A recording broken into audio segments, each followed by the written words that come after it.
James, look into the camera for me.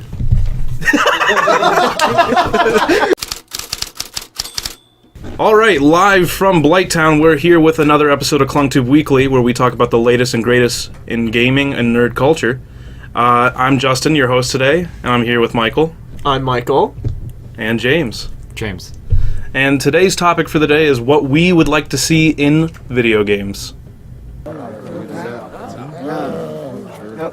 Alright, so today's topic is what we'd like to see in games, and I'm going to get the topic rolling with immersion. My choice for a game, I feel like immersion's a very important thing. It's what gets you just kind of hooked on a game, whether it be the world, the gameplay, or anything like that, where you feel like you're a part of this world, regardless if it's the character is you. It doesn't have to be that. It just has to be you need to be, just being engrossed in that world is something that really makes a good game for me. So when I look for a game that I look for a game that gets me interested in the world that they have. So right, and something I look forward to in a game is the creativity aspect. So something like Minecraft, for example. Alright, so Michael had to go. So, Joe, what is your thing that you like to see in games? I'm glad you asked.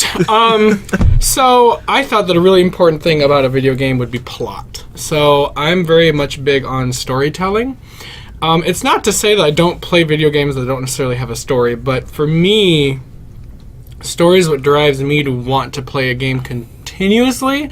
So I'm not too big of a fan on post-story parts of games. I like to just immerse myself and see how characters develop, and I like to see character development be put into the game, if that makes sense. So currently I'm playing Xenoblade 2 right now, and sometimes when a character develops in a certain way, you can apply that in the game. So that was really cool in my opinion. So I want to see how the characters get from point A to point B. And for me, it's the journey getting there is what's the most important. Cool. For me, I think single player content is really what I want to see more of. I'm really worried because with the trend lately has been towards multiplayer games, and while multiplayer games are really good and important, I know a lot of people love them, I think a lot of studios are trying to push those out because it's really easy to make more money off them. You can add DLC, you can put add-ons in, you can do pay-to-win, loot boxes, all that sort of stuff. And it's really easy to just make more and more money off it, while in a single-player game, you release that game, and that's the amount of money you get. And you can release some story DLC for it, but it's really disproportionate money-wise. And so I really hope I just continue to see a bunch of single-player content. Breath of the Wild, for an example, is an amazing single-player just story. And while there is DLC for it, it's also just single-player story-related. So, yeah, that's it for me. All right, so now we will be moving on to our debate topic when we'll be talking about loot crates. Stick around. Loot boxes, Justin. Loot boxes. Loot They're not boxes. crates. They're smaller than that. They're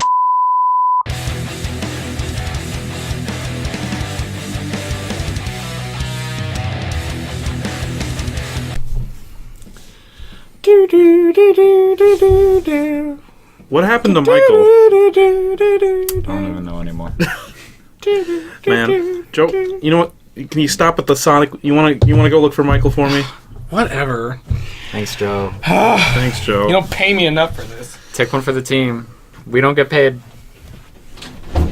Don't remind me. Alright, just fuck my door louder.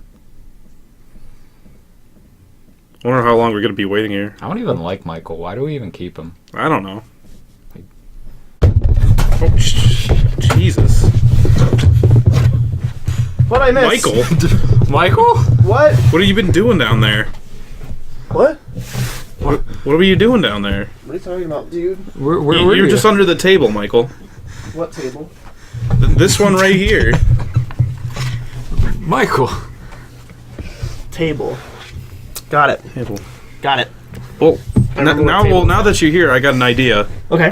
Let's talk about loot boxes. Oof. Dude, alright. Dude, Loot boxes. Should loot boxes be in games? Of course. Of course. Debate!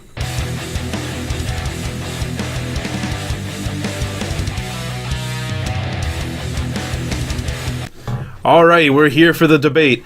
So first, we're going to start off with James. He has 1 minute to say why loot boxes shouldn't be in games. Loot boxes prey on the weak, such as myself. The weak-willed people, such as myself, who can't help themselves from wanting to get that new skin where there's 1% chance of getting in this giant box full of shit. It's like you take a box and you full of 25-cent bubble gum, and then at the bottom of the box there's one piece of bubble gum that's like the best bubble gum in the world, but to get through it, you just got to go through a whole bunch of bullshit, and it's like you pay for each chance at the bubble gum. And the worst part about loot boxes is the loot table doesn't change for most of them after you open a loot box. So your chance at getting that rare thing doesn't increase with each purchase. It stays stagnant. So if you have 1% chance at getting this gold trophy or something, then each purchase doesn't increase your chance like it should. That's time. All right. So, Michael, you have 1 minute to debate why loot boxes should be in games. All right. So I think loot boxes should be in games because it makes the act of the grind basically less, right? So imagine you are 30 some odd, have 2 kids, a full-time job, whatever. So instead of just spending 20, 30 hours grinding some level progression or stuff like that, you could just spend $5 for the chance to get the thing that you want. So in the older Call of Duty games, for example, you have to spend a lot of time working to get the ACR, for example. Whereas nowadays in the newer Call of Duty games, you can just spend $5-10 and then have a chance to get the new weapon that you really want, because you see some guy have that weapon. It's like, oh, that's really cool, how do I get it? And then it's like, oh, I just have to put $5-10 more down on the table and I can get it. All right. So now, James, you will have 30 seconds for a rebuttal. You know what I call that bullshit? I call that pay to win. You know who just got in trouble for that? Star Wars Battlefield 2, I think that's the name of the Battlefront? game. Battlefront 2. You know what? That's bullshit. You pay money to get better than other people at the game is what you're describing. And I find that horrific, that there should be no disparities. You still have more time. You have 4 seconds. Fuck me. All right. So now we'll be moving on to Michael. You have 30 seconds of a rebuttal towards James' argument. All right. So you said something about Star Wars Battlefront 2. So I think it's actually kind of cool what they do in Battlefront 2. You can, spend $5 and get a chance to, get an upgrade for your ship or something. Someone from the DICE development staff on one of those Reddit threads even, said something about gives you some sort of pride and accomplishment when you, use the loot box system, because it's a random kind of system.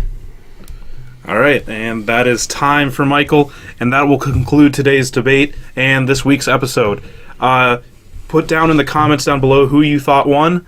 Also, for further debate topics in the future, please also put those in the comments. We want to debate things that you care about. So make sure putting it down in the comments, and we'll see you guys in the next one. I let my guard down for 1 second. You found him!